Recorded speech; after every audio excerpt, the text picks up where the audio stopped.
जय हिंद साथियों, स्वागत है आप सभी का सत्य एक्सीलेंट यूट्यूब चैनल पे। कल की डेट में मैंने आपको एक वीडियो प्रोवाइड किया था जो कि ट्रांसफार्मर चैप्टर से था और ये आईटीआई फर्स्ट ईयर का मोस्ट इम्पॉर्टेंट चैप्टर है। यदि आप इलेक्ट्रीशियन ट्रेड से आईटीआई कर रहे हैं तो ये फर्स्ट ईयर में इस टॉपिक से बहुत ज़्यादा क्वेश्चन पूछा जाता है।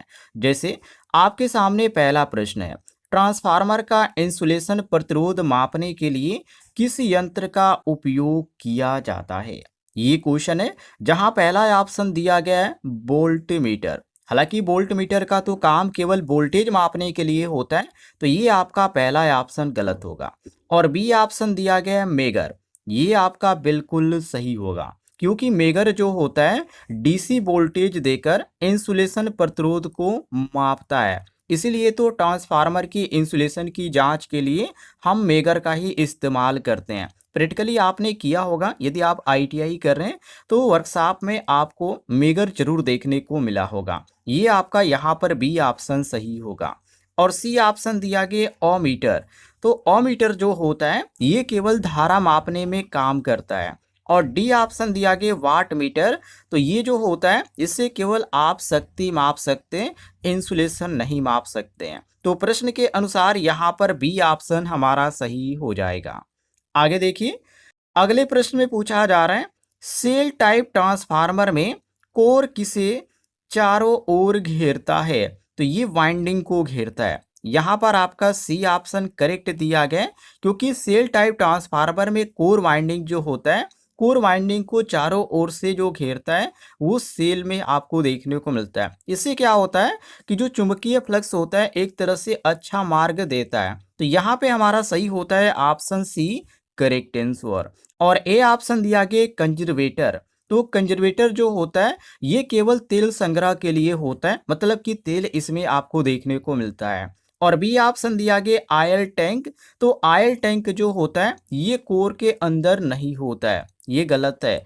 और सी डी ऑप्शन दिया गया ब्रीदर। तो ब्रीदर का तो इससे कोई संबंध ही नहीं है। तो हमारा प्रश्न के अनुसार केवल सी ऑप्शन सही हो जाएगा। आगे बढ़ते हैं, अगले प्रश्न में पूछा जा रहा है, वितरण ट्रांसफार्मर के लो वोल्टेज पक्ष पर सामान्यतः कौन सा कनेक्शन उपयोग किया जाता है। जहां पहला ऑप्शन डेल्टा दिया गया है। हालांकि डेल्टा जो होता है हाई वोल्टेज पक्ष पर ये काम करता है, और क्वेश्चन में लो वोल्टेज की बात किया गया है। तो लो वोल्टेज के लिए यहाँ पर बी ऑप्शन हमारा सही होगा स्टार। और यहाँ पर ए ऑप्शन हमारा गलत हो जाएगा, क्योंकि साथियों जो हाई वोल्टेज होता है उसके लिए हम यहाँ पे उपयोग करते हैं डेल्टा का। और स्टार जो होता है स्टार कनेक्शन, ये इससे न्यूट्रल प्राप्त होता है।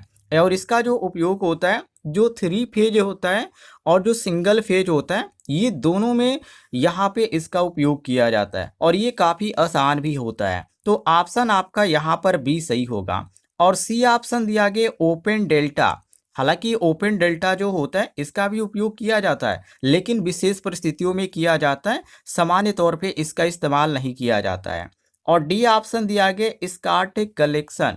तो स्काट जो कनेक्शन होता है ये तो विशेष कार्यों के लिए होता है, इसमें इसका कोई काम नहीं वितरण ट्रांसफार्मर में। तो ये भी आपका गलत है, केवल आपका यहाँ पर बी ऑप्शन सही हो जाता है। आगे देखते हैं, अगले प्रश्न में पूछा जा रहा है, ट्रांसफार्मर की रेटिंग किस इकाई में व्यक्त की जाती है। तो ये की जाती है के वी ए में। मतलब इसका क्या हुआ, किलो वोल्ट एम्पियर, जो कि यहाँ पर आपको डी ऑप्शन देखने को मिलता है करेक्ट आंसर। ट्रांसफार्मर की जो रेटिंग होती है वो केवीए में दी जाती है, क्योंकि ये जो होता है ट्रांसफार्मर पावर फैक्टर नहीं होता है इसमें, तो इसीलिए यहाँ पर केवीए में दी जाती है। और किलोवाट, किलोवाट की बात करें तो ये तो वास्तविक शक्ति की इकाई होती है। जो आपका मीटर लगा होता है घर पे, वो उसमें जो शक्ति ज्ञात की जाती है वो किलोवाट में ज्ञात की जाती है। और यहाँ पे दिया गया बी ऑप्शन हार्स पावर। तो ये तो मोटर में इसका उपयोग किया जाता है। जैसे आपने सुना होगा कि ये कितने हार्स पावर का मोटर है, तो ये हार्स पावर जो होता है मोटरों के लिए होता है। और सी ऑप्शन दिया गया किलो वोल्ट एम्पियर रिएक्टिव। तो ये तो शक्ति की इकाई है, रिएक्टिव जो है शक्ति की इकाई है। हमारा प्रश्न के अनुसार केवल यहाँ पर डी ऑप्शन सही हो जाएगा। आगे बढ़ते हैं, अगले प्रश्न में पूछा जा रहा है, स्टेप डाउन ट्रांसफार्मर में अधिक धारा किस वाइंडिंग में प्रवाहित होती है?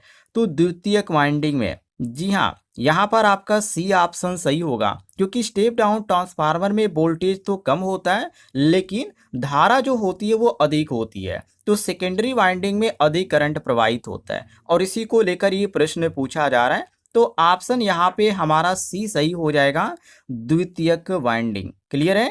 और ए ऑप्शन दिया गया प्राइमरी वाइंडिंग। तो प्राइमरी वाइंडिंग में क्या होता है कि धारा जो होती है वो कम होती है।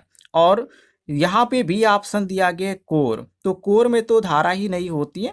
और डी ऑप्शन दिया गया टैंक, तो टैंक में भी धारा नहीं होती है। ये ध्यान रखिएगा, हमारा केवल प्रश्न के अनुसार सी ऑप्शन सही हो जाएगा। अगले प्रश्न को देखिए। आगे प्रश्न में पूछा जा रहा है, वेल्डिंग मशीन में मुख्य रूप से कौन सा ट्रांसफार्मर उपयोग किया जाता है? तो इसमें वेल्डिंग ट्रांसफार्मर होता है। जी हाँ, वेल्डिंग ट्रांसफार्मर जो होता है कम वोल्टेज और अधिक धारा प्रदान करता है, तो ये वेल्डिंग करने में काफ़ी यहाँ पे सही माना जाता है, या आप ऐसे कह सकते हैं कि वेल्डिंग कार्य के लिए आवश्यक होता है। तो ऑप्शन यहाँ पर आपका बी करेक्ट आंसर हो जाएगा। और ए ऑप्शन दिया गया वितरण ट्रांसफार्मर, तो जो आपके गाँव में या कस्बे में आप रहते होंगे या शहर में रहते होंगे, जो ट्रांसफार्मर के द्वारा सप्लाई दी जाती है आपको घरों में, वो आपका होता है वितरण ट्रांसफार्मर। ये ध्यान रखिएगा, ये घरेलू सप्लाई के लिए होता है। और सी ऑप्शन दिया गया इंस्ट्रूमेंट ट्रांसफार्मर, तो ये तो एक तरह से मापन के लिए होता है। और डी ऑप्शन दिया गया आइसोलेशन ट्रांसफार्मर, तो ये सुरक्षा के लिए होता है। क्लियर है? हमारा प्रश्न के अनुसार केवल बी ऑप्शन यहाँ पे सही हो जाएगा। आगे बढ़ते हैं साथियों। अगले प्रश्न में पूछा जा रहा है, ट्रांसफार्मर की वाइंडिंग को बाहरी वोल्टेज सर्ज से बचाने के लिए कौन सा उपकरण लगाया जाता है?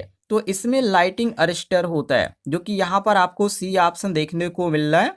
ये सी ऑप्शन आपका सही हो जाएगा, लाइटिंग अरेस्टर जिसको बोला जाता है, जो कि बिजली गिरने या सर्ज वोल्टेज से ट्रांसफार्मर को ही सुरक्षित करता है। ये आप ऐसे समझ लीजिए, आपने यहाँ पे टावरों पे देखा होगा, ऊपर एक राड की तरह यहाँ पे निकला होता है, तो इसका भी यहाँ पे यही काम है, जिसको यहाँ पे तड़ित चालक बोला जाता है। या आपने यहाँ पे चिमनी देखा होगा, तो उसके ऊपर भी आपको एक राड देखने को मिलता होगा, और इसका जो यहाँ पे संबंध होता है वो यहाँ पे सीधे जमीन तक होता है, और ऊपर ये निकला होता है, करीब यहाँ पे कहा जाए तो 1 या 1.5 फुट तक यहाँ पे ऊपर होता है। तो ये इसको बोला जाता है तड़ित चालक, और उसी को लेकर ये पूछा जा रहा है, जो कि ट्रांसफार्मर की केस में पूछा जा रहा है। तो यहाँ पर भी यही इस्तेमाल किया जाता है, जिसको हम लाइटिंग अरेस्टर के नाम से जानते हैं। ऑप्शन आपका सी सही हो जाता है। और ए ऑप्शन दिया गया रेडिएटर, तो रेडिएटर जो होता है ये कूलिंग के लिए होता है। और कंजर्वेटर की बात करें तो ये तेल संग्रह के लिए होता है। और डी ऑप्शन सिलिका जेल है, तो ये तो नमी सोखने के लिए होता है। क्लियर है? ट्रांसफार्मर में नमी ना जाए, जिससे यहाँ पे ट्रांसफार्मर खराब भी होता है, ब्लास्ट भी हो सकता है, तो इसलिए सिलिका जेल का उपयोग किया जाता है, ताकि बाहरी नमी को अंदर जाने ना दे। ये ध्यान रखिएगा, ऑप्शन यहाँ पे हमारा केवल प्रश्न के अनुसार यहाँ पे साथियों सी करेक्ट आंसर हो जाएगा। आगे देखते हैं। अगले प्रश्न में पूछा जा रहा है कि किस प्रकार के ट्रांसफार्मर में प्राथमिक और द्वितीयक विद्युत रूप से जुड़े होते हैं? तो ये जुड़े होते हैं ऑटो ट्रांसफार्मर में, जो कि यहाँ पर आपको डी ऑप्शन देखने को मिल रहा है। ऑटो ट्रांसफार्मर में क्या होता है कि एक ही वाइंडिंग होती है, और एक ही वाइंडिंग का जो भाग होता है ये दोनों के लिए सामान्य होता है, इसीलिए तो विद्युत संपर्क रहता है। तो यही से को लेकर ये प्रश्न पूछा जा रहा है कि किस प्रकार के ट्रांसफार्मर में प्राथमिक और द्वितीयक विद्युत रूप से जुड़े होते हैं? तो ये ऑटो ट्रांसफार्मर में आपको देखने को मिलता है। और ए ऑप्शन दिया गया पावर ट्रांसफार्मर, तो पावर ट्रांसफार्मर होता है, इसमें अलग अलग वाइंडिंग आपको देखने को मिलती है। और बी ऑप्शन दिया गया इंस्ट्रूमेंट ट्रांसफार्मर, तो इसमें भी आपको अलग अलग यहाँ पे वाइंडिंग देखने को मिलती है। और आइसोलेशन ट्रांसफार्मर भी सेम है, इसमें भी 2 वाइंडिंग आपको देखने को मिलती है। लेकिन जो ऑटो ट्रांसफार्मर में इसमें केवल एक ही वाइंडिंग होती है, जो कि वो प्राथमिक और द्वितीयक दोनों का काम करती है। ध्यान रखिएगा। चलिए आगे देखते हैं। अगले प्रश्न में पूछा जा रहा है, किस ट्रांसफार्मर में प्राथमिक और द्वितीयक वाइंडिंग अलग अलग होती है? तो ये अलग अलग जो होती है वो आपको द्वितीयक वाइंडिंग में देखने को मिलता है, जो कि यहाँ पर आपको बी ऑप्शन करेक्ट आंसर देखने को मिलता है। द्वितीयक वाइंडिंग जो होती है ट्रांसफार्मर में प्राथमिक और द्वितीयक जो कि पूरी तरह से अलग होती है, और अलग के लेकर ही प्रश्न पूछा जा रहा है कि किस ट्रांसफार्मर में प्राथमिक और द्वितीयक वाइंडिंग अलग अलग होती है। तो ये आपको द्वि वाइंडिंग, यहाँ पर आपका बी ऑप्शन सही हो जाएगा, क्योंकि इसमें आपको एक प्राथमिक वाइंडिंग भी देखने को मिलता है और द्वितीयक वाइंडिंग भी देखने को मिलता है, और ये दोनों जो वाइंडिंग होती है वो अलग होती है। बाकी ऑटो ट्रांसफार्मर में एक ही वाइंडिंग होती है, और वेरिएबल ऑटो ट्रांसफार्मर यहाँ पे दिया गया है, तो ये भी ऑटो ट्रांसफार्मर का ही प्रकार है, उसी का एक पार्ट है। और डी ऑप्शन यहाँ पे दिया गया सिंगल वाइंडिंग ट्रांसफार्मर। तो सिंगल वाइंडिंग ट्रांसफार्मर जो होता है इसमें भी अलग अलग वाइंडिंग नहीं होती है, इसमें भी एक ही होती है, जो कि ये भी ऑटो ट्रांसफार्मर का एक पार्ट ही है। क्लियर है? हमारा प्रश्न के अनुसार केवल बी ऑप्शन यहाँ पे सही हो जाएगा। आगे प्रश्न में यहाँ पे पूछा जा रहा है कि प्रयोगशालाओं में वोल्टेज नियंत्रण के लिए मुख्य रूप से कौन सा ट्रांसफार्मर उपयोग किया जाता है। तो वर्कशॉप की बात किया जा रहा है, तो वर्कशॉप में जो होता है वेरिएबल ऑटो ट्रांसफार्मर होता है, जो कि यहाँ पर आपको सी ऑप्शन देखने को मिलता है।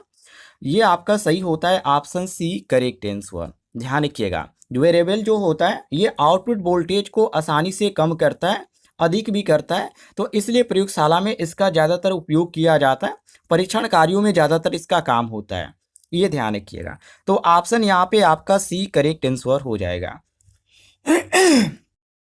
प्रश्न संख्या यहाँ पे जो कि यहाँ पे पूछा जा रहा है उसके अनुसार ए ऑप्शन देखें, पावर ट्रांसफार्मर। तो पावर ट्रांसफार्मर जो होता है ट्रांसमिशन कार्यों के लिए होता है, और वितरण ट्रांसफार्मर जो होता है ये घरेलू आपूर्ति के लिए होता है। और डी ऑप्शन दिया गया करंट ट्रांसफार्मर। तो ये जो होता है जिसको शॉर्टकट में हम सीटी बोलते हैं, सीटी का पूरा नाम होता है करंट ट्रांसफार्मर, और ये केवल धारा मापने में इसका उपयोग किया जाता है। क्लियर है? आगे देखिए, आगे प्रश्न में पूछा जा रहा है ट्रांसफार्मर के कार्य का मूल सिद्धांत किस नियम पर आधारित है। मतलब कि ट्रांसफार्मर का जो सिद्धांत है वो किस नियम को फॉलो करता है। तो ये फॉलो करता है फैराडे का विद्युत चुंबकीय प्रेरण नियम को। ऑप्शन आपका यहाँ पे सी सही हो जाता है। जी हाँ, ट्रांसफार्मर जो होता है चुंबकीय फ्लक्स द्वारा ईएमएफ उत्पन्न करता है, और फैराडे के नियम पर यह काम करता है, और इसी को लेकर ये प्रश्न बन रहा है। तो ऑप्शन यहाँ पर आपका सी सही हो जाएगा। बाकी ओम का नियम आप सभी को मालूम है, ये केवल धारा और प्रतिरोध का और यहाँ पे वोल्टेज का संबंध बताता है। और किरचॉफ का हम नियम की बात करें तो ये जो नियम है ये विद्युत परिपथ का एक तरह से यहाँ पे विश्लेषण करता है। और डी ऑप्शन दिया गया कूलाम का नियम। तो कूलाम का नियम विद्युत आवेशों के बीच का जो बल होता है उसको बताता है। क्लियर है? हमारा प्रश्न के अनुसार यहाँ पर केवल सी ऑप्शन सही हो जाएगा। आगे देखते हैं, आगे प्रश्न में पूछा जा रहा है कि उच्च वोल्टेज ट्रांसमिशन प्रणाली में कौन सा ट्रांसफार्मर उपयोग है। तो उच्च की यहाँ पे बात किया जा रहा है, हाई की बात किया जा रहा है, तो यहाँ पे पावर ट्रांसफार्मर का उपयोग किया जाता है। क्योंकि साथियों पावर ट्रांसफार्मर जो होता है हाई वोल्टेज और हाई क्षमता वाले जो ट्रांसमिशन नेटवर्क होता है वो प्रयुक्त होता है इसमें, तो इसीलिए इसका हम उपयोग करते हैं हाई वोल्टेज ट्रांसमिशन में। बाकी इंस्ट्रूमेंट ट्रांसफार्मर का इसमें इस्तेमाल हम नहीं करते हैं, ये ध्यान रखिएगा, क्योंकि केवल इसका मापन के लिए हम काम करते हैं। और आइसोलेशन ट्रांसफार्मर की बात करें तो ये सुरक्षा के लिए ज़्यादातर उपयोग किया जाता है। और ऑटो ट्रांसफार्मर तो बिल्कुल हम यहाँ पे उपयोग नहीं करते हैं। ऑटो ट्रांसफार्मर की खास बात यह है कि ये हाई जो होता है विशेष कार्यों के लिए होता है, क्योंकि इसमें एक ही वाइंडिंग होती है। तो हमारा प्रश्न के अनुसार केवल यहाँ पर डी ऑप्शन सही हो जाएगा। आगे देखिए, अगले प्रश्न में पूछा जा रहा है ट्रांसफार्मर के टर्मिनलों को बॉडी से इंसुलेट और सहारा देने वाला भाग कौन सा है। ट्रांसफार्मर के जो टर्मिनल है उसके बॉडी से जो इंसुलेटेड और सहारा देने वाला जो भाग होता है उसको क्या बोला जाता है। तो उसको बोला जाता है बुशिंग। जी हाँ, यहाँ पर आपका पहला ऑप्शन सही हो जाता है बुशिंग, क्योंकि बुशिंग जो होता है ये हाई वोल्टेज टर्मिनल को एक तरह से सुरक्षित रूप से बाहर निकालता है, और जो टैंक होता है उसको इंसुलेटेड रखता है ताकि कोई भी खतरा ना हो। तो ऑप्शन आपका ए सही होगा। बाकी कोर यहाँ पर बी ऑप्शन दिया गया, तो इसका तो अलग काम होता है, चुंबकीय फ्लक्स का केवल ए मार्ग प्रदान करता है। और रेडिएटर सी ऑप्शन दिया गया तो ये कूलिंग के लिए होता है। और डी ऑप्शन कंजर्वेटर दिया गया तो ये तेल के विस्तार के लिए होता है, ये ध्यान रखिएगा। चलिए आगे देखते हैं प्रश्न संख्या 94। जिसमें पूछा जा रहा है ट्रांसफार्मर कोर के बार बार चुंबकित होने से कौन सी हानि होती है।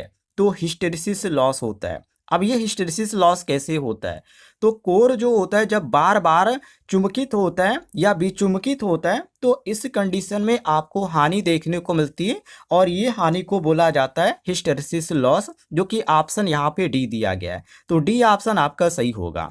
और ए ऑप्शन दिया गया कॉपर लॉस, तो ये तो वाइंडिंग में होता है। और एडी करंट लॉस दिया गया है, तो ये करंट लॉस आपका अलग होता है। और हिस्टेरी लॉस यहाँ पे दिया गया है, तो हिस्टेरी लॉस जो होता है ये और भी जो हानियां होती है उसमें देखने को मिलता है। तो हमारा प्रश्न के अनुसार यहाँ पर केवल डी ऑप्शन सही हो जाएगा। आगे बढ़ते हैं। अगले प्रश्न में पूछा जा रहा है कि किस ट्रांसफार्मर में तांबे की आवश्यकता सबसे कम होती है। मतलब कि कौन सा ट्रांसफार्मर है जिसमें तांबा जो होता है बहुत ही कम इस्तेमाल किया जाता है। तो ये ऑटो ट्रांसफार्मर है। ऑटो ट्रांसफार्मर में ही क्यों सही होगा, जैसे यहाँ पर बी ऑप्शन आपका सही हो जाता है। तो ऑटो ट्रांसफार्मर यहाँ पे बी ऑप्शन भी दिया गया है, तो इसके पीछे एक ही कारण है, क्योंकि ऑटो ट्रांसफार्मर में एक वाइंडिंग होती है। तो जहाँ अलग अलग ट्रांसफार्मरों में, जैसे वितरण ट्रांसफार्मर में दो वाइंडिंग होती है, प्राइमरी और सेकेंडरी, तो इसमें दो वाइंडिंग करने की पड़ती है। लेकिन ऑटो ट्रांसफार्मर में एक ही यहाँ पे होता है, तो इसलिए यहाँ पर इसमें कम यहाँ पे जरूरत पड़ती है। ये ध्यान रखिएगा, तांबे का जरूरत इसमें कम पड़ता है, इसलिए यहाँ पर हम बी ऑप्शन को सही मारेंगे। आगे देखिए, अगले प्रश्न में पूछा जा रहा है इलेक्ट्रिक आर्क फर्नेस के लिए विशेष रूप से कौन सा ट्रांसफार्मर बनाया जाता है। क्वेश्चन को ध्यान से पढ़ लीजिएगा। इलेक्ट्रिक आर्क फर्नेस के लिए विशेष रूप से कौन सा ट्रांसफार्मर बनाया जाता है, तो ये बनाया जाता है फर्नेस ट्रांसफार्मर, जो कि यहाँ पर आपको ए ऑप्शन देखने को मिलता है करेक्ट आंसर। जी हाँ, फर्नेस ट्रांसफार्मर, क्योंकि फर्नेस ट्रांसफार्मर जो होता है ये बहुत अधिक धारा लेता है और कम वोल्टेज प्रदान करता है। तो विशेष रूप से इसका इसीलिए इसका डिजाइन किया जाता है। और इसी को लेकर ये पूछा भी जा रहा है कि इलेक्ट्रिक आर्क फर्नेस के लिए विशेष रूप से कौन सा ट्रांसफार्मर बनाया जाता है, तो फर्नेस ट्रांसफार्मर। बाकी भी ऑप्शन दिया गया वितरण ट्रांसफार्मर, तो वितरण ट्रांसफार्मर जो होता है सामान्य सप्लाई के लिए होता है। और इंस्ट्रूमेंट ट्रांसफार्मर की बात करें तो ये मापन के लिए होता है। और पोटेंशियल ट्रांसफार्मर, जिसको शॉर्टकट में हम पीटी के नाम से जानते हैं, ये वोल्टेज मापने के लिए होता है, ये ध्यान रखिएगा। चलिए, प्रश्न संख्या यहाँ पर 99 को देखते हैं, जिसमें पूछा जा रहा है आदर्श ट्रांसफार्मर में कौन सी राशि अपरिवर्तित रहती है। तो आवृत्ति जो होती है इसमें नहीं बदलती है। जी हाँ, जो ट्रांसफार्मर होता है ये केवल वोल्टेज और धारा का एक तरह से स्तर इसमें बदलता हुआ देखने को मिलता है, लेकिन सप्लाई की जो आवृत्ति होती है वो नहीं बदलती है, ये ध्यान रखिएगा। तो सी ऑप्शन आपका सही है। वोल्टेज आपका बदल सकता है, जो घट सकता है, बढ़ भी सकता है। धारा भी आपका बढ़ सकता है, जो कि लोड के अनुसार धारा बढ़ भी सकता है, घट भी सकता है, लेकिन आवृत्ति जो है ये नहीं बदलती है। और टर्न अनुपात, ये तो कहना ही गलत है, क्योंकि इस टर्न अनुपात जो होता है डिजाइन पर ये स्थिर होता है, ये अलग चीज है। हमारा प्रश्न के अनुसार केवल यहाँ पे सी ऑप्शन सही हो जाएगा। आगे देखिए, अगले प्रश्न में पूछा जा रहा है ट्रांसफार्मर को ओवरलोड एवं शॉर्ट सर्किट से बचाने के लिए कौन सा उपकरण उपयोग किया जाता है। तो इसमें किया जाता है सर्किट ब्रेकर का। हालांकि सर्किट ब्रेकर जो होता है अलग अलग प्रकार के होते हैं। जैसे सर्किट ब्रेकर जो होते हैं एक तरह से दोष की स्थिति में सप्लाई को तुरंत काट देते हैं, जैसे एमसीबी हो गया, एएलसीबी हो गया, बहुत सारे यहाँ पे सर्किट ब्रेकर है।